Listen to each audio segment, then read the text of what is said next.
Magandang oras po sa lahat ng ating mga kababayan. Meron po tayong latest weather update sa magiging lagay ng ating panahon ngayong araw at sa susunod na 24 oras.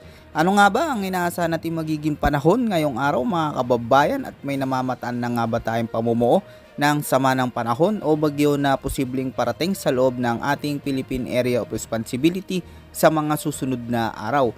Alamin po natin lahat yan ng sabay-sabay mga kababayan, no, dito po sa ulat panahon ko ngayong araw na ito. Sa kasalukuyan mga kababayan ay nakakaranas ngayon ng maulang panahon na may katamtaman hanggang sa mga malalakas na pag-ulan.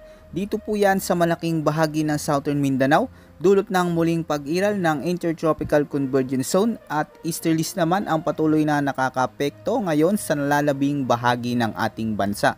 At dahil nga sa mga pag-ulan na dala nitong Intertropical Convergence Zone ay apektado po ngayon mga kababayan ang mga lugar dito sa may Davao Oriental, Sarangani, dito din sa may bahagi ng Davao Occidental, Sulu at sa may Zamboanga Peninsula. Kaya mga lugar na ito mga kababayan ay asahan po na makakaranas ng maulap hanggang sa madilim na kaulapan na sinasamahan ng katamtaman hanggang sa malalakas na mga pag-ulan, pagkulog at pagkidlat, lalo na pagsapit ng hapon at gabi. Dahil dito ay posible din ang mga banta ng biglaang pagbaha at pagguho ng lupa, lalo na kung magdudulot ito ng malalakas na pag-ulan. Dahil sa muling pag-iral ng ITCC ay may naasahan din tayong mga kalat-kalat na pag-ulan. Dito po yan sa bahagi ng Tawi-Tawi, Basilan at sa may Sultan Kudarat.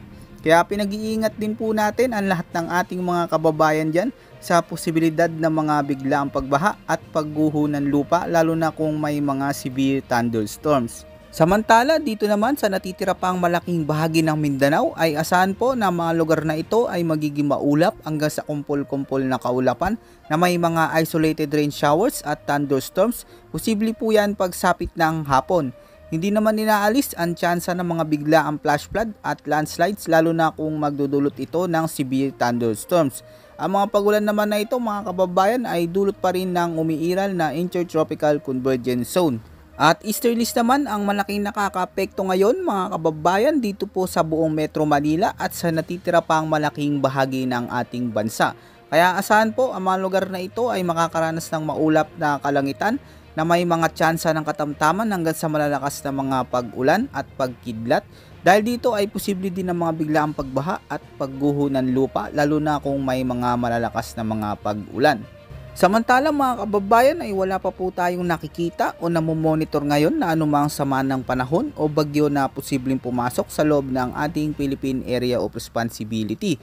Pero ito nga po mga kababayan, pinaghahanda po natin ang lahat dahil ayon po sa Tropical Cyclone Threat Potential Forecast ng Pag-asa ay posible po na may pumasok na isang bagyo ngayong buwan ng Abril. At kung sakali na pumasok ito sa loob ng ating par mga kababayan, ito po ay unang bagyo at tatawagin ito bilang Bagyong Auring. Kaya maigi po mga kababayan, no, yung mga dapat po natin gawing paghahanda dahil inaasahan po na maaaring sunod-sunod na ang pagpasok ng bagyo hanggang sa buwan ng September. At kung bibilangin nga natin mga kababayan, no, ay posible itong umabot sa 10 hanggang 15 bagyo ang posibleng makaapekto sa ating bansa. Ganun pa man mga kababayan ay manatili po tayong handa, may parating mang bagyo o wala, dahil sa panahon po ngayon ay hindi natin masasabi dahil pabago-bago po ang takbo ng ating panahon. At hindi po ito pananakot mga kababayan, no? Ito po ay para maging handa po ang lahat ng ating mga kababayan.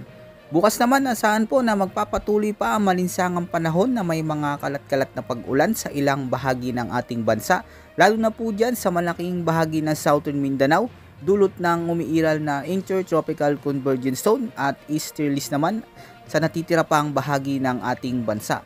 Kaya mahalaga po na huwag nating kalimutan magdala palagi ng payong panangga sa mga biglaang pag-ulan. At patuloy po tayo na magantabay pa sa mga susunod pa nating update. Yan po muna ang ating pinaka-latest weather update at ulat panahon ngayong araw mga kababayan ko. Ito po ang inyong weather forecast ng bansa. Maraming salamat po at ingat po sa ating lahat.